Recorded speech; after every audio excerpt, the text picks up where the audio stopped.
back to Into the Word with Alexandra. We were back with another video, and today is story time. And so to be able to tell this story of how God called me to be a preacher, we have to rewind, go all the way back to 2017, where I was here in my city, Wisconsin, and I was working as a special education assistant. And at that time, I remember like stuff was going good. I was having fun. I was living life. I was still partying. I was still doing me. But I remember it was one day I had a break, and I just had this like revelation, like, what if I just quit everything and became an actress?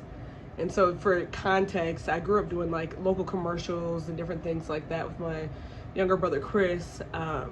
And as a child, this was like my childhood dream to be an actor that, you know, through life and different things like I had let go of. But I remember this day at work, I'm like, what if I just like quit, left everything, and just like pursue this for real, like 100% pursue this. And I remember I ruminated on that a little bit, and then I actually ended up quitting my job and beginning to do like Uber and Lyft, making money. My brother actually worked at Delta Airlines at the time, so I had free flights. It was like the prime time to begin pursuing this childhood dream of becoming an actress. And so I would work, I'd make money. I got connected with this acting school out in Atlanta where you would go weekly and get connected with other actors who were out there who were also actively like auditioning and stuff. So it was like the perfect school. I had actually gone there for like a workshop years prior, like for fun, and I got reconnected with them, and I'm like, you know, this is like the perfect time, let me just go all out. And so I would actually like do Uber and Lyft throughout the week, and then once a week I would fly from Wisconsin to Georgia and go to this class, and I would begin going there weekly for months and months, and then start like auditioning for certain things. I felt like I had found my tribe, my people. It was around the same time where I was trying to get back into my faith. It was also at the time where I started getting back reconnected with God. It was kind of like a mixture of different revelations and things taking place in life, slowly starting to detach from like toxic relationships and lifestyles. And it was all just kind of happening at the same time. So I started to believe, you know, like God is for this, like let's go. I'm starting to get back in my faith, starting to get back connected with this childhood dream. I found my tribe, I found my people. I was doing that for months and months, like really thought it was it, having so much fun. And I remember there were multiple times where the Holy Spirit had spoken to me and in regarding to pursuing acting full time, and just said like, no. And you know those times where like, you know it's God, but you don't want it to be God, so you try to act like you don't know that it's God, and you keep doing what you want to do. That's what I did. And I remember one day I was back here in Wisconsin, and I was driving down one of the main streets, and the Holy Spirit spoke to me and said, you will preach. And I'm gonna actually link a video right here. You can see my first sermon where I actually talk about this story in more depth, but it spoke to me and said, you will preach. And I remember it was just such a crazy moment because it was so contrary to all the things I had been pursuing. I had no interest in that. I come from a family of ministers, preachers, but it wasn't something that I had seen for myself. And so again, I kind of shoved it to the back of my mind. I remember like thinking like, yeah, maybe one day I'll do like a little sermon or some type of speaking engagement or something like that. But I did it for a while, actively pursue that. But I remember, like I said, when I was back home, I was getting back into my faith and getting back into the church and going to Bible study, and people started just like calling stuff out of me. Like, I could see you being a leader, I could see you being a preacher, and started just like confirming these things that God had said. And I slowly started kind of accepting this word and seeing that God was using other people to confirm it. And I remember eventually the Holy Spirit was just moving in me and convicting in me, and I reached out to one of the leaders of the acting class and just told her like, you know, I gotta just put a pause. I can't even remember. I think I either said like, put a pause on it, or I need to just, you know, I think I started with saying like I need to put a pause on it, and then I went back and eventually just said like, I feel like God's calling me into something else. And so just like actually putting like an end to that, and it hurt so bad, which is something I also want to touch on, that just because you're obeying what God is calling you to do doesn't mean you won't have to go through that grieving process. For me, I'd attached my whole life to this direction, I had sacrificed a lot. I had put so much into it, put my all into it.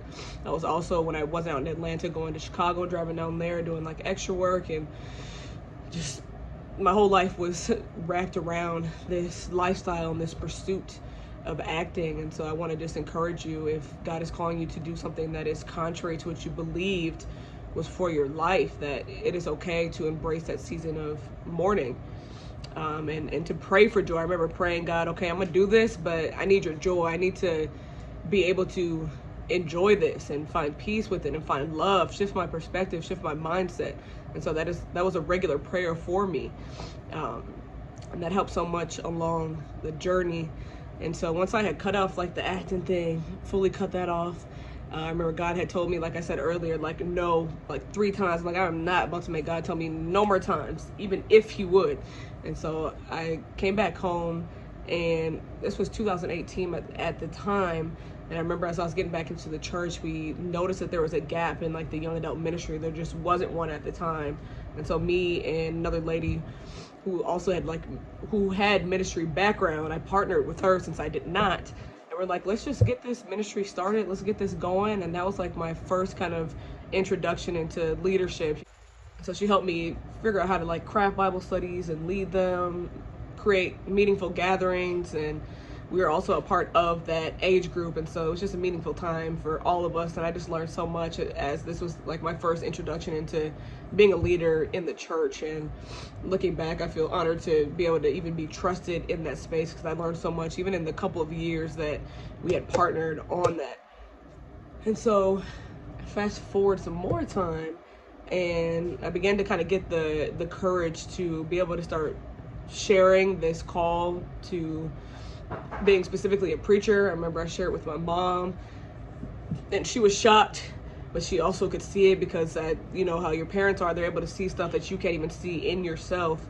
And I remember I wanted to share with my uncle, but I didn't know how he would respond to it. But I remember we went out to lunch one day, and I finally shared it with him, and you could still see that same shock that even I had personally. Like, none of us would have, we were almost blindsided in the sense of hearing this calling, but at the same time it began to make sense. And I remember he had to really process it, and even like years later he told me that he had to wrestle with the Lord about this call, that God actually spoke to him and said, no, like, it's okay, I called her to this, you can trust her in this space. And so he created in 2020 a internship for me, this pastoral internship, where I'd get the opportunity to be on the pastoral team, go to the meetings, do essentially everything that the pastors were doing, getting that hands-on training, while also being able to preach and grow in that calling. And that was just such a amazing opportunity for me, for also to see that the Lord will intervene for you. If he called you to something, he's going to make it work out. Even if people don't believe in it or don't see it or are nervous or worried about it,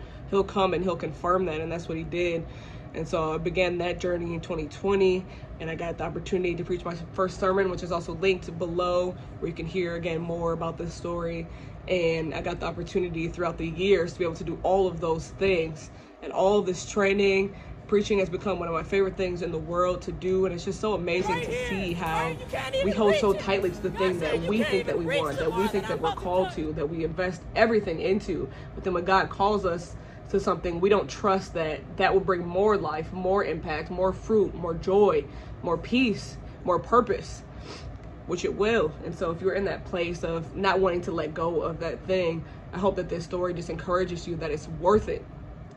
And so along that journey, you know, fast forward again, we're in 2025, which is just insane to think that it's already been so many years of being able to do that. But this is my last year of the internship, and the goal is end of this year or top of next year, be able to be ordained in my church officially as a pastor. And there's just so many different things, which I'll be able to have more videos talking about some in more detail, some of the opportunities that I've been able to have. But this is kind of the journey that has taken place from like 2017 to now, the journey of being called to preach, to be a leader, to speak, to teach, to do all these different things. And it's been an amazing journey that has revolutionized my life, has changed so many things in the best way possible. And I just see the Holy Spirit being able to have the space to move through me and bring forth transformation on the lives of its people. So y'all be encouraged, whatever God is calling you to do. Not everybody's going to be called specifically in a church. We need folks outside the church too. But just obey where God is calling you to be, and know that there will be fruit, there will be impact, and there will be joy if you just surrender to him fully. He'll equip you, he'll give you everything I need. I forgot to mention, which my mom will love that I mentioned this piece. In high school, she asked me to do a public speaking class, and I was so upset. I was crying, I was mad, I hated it, because at that time, like that, I would literally rather die than public speak. And so looking back now, just be aware of the wise people who are around you, who see what you can't see in yourself, and seeing that now one of the biggest things I do is public speak.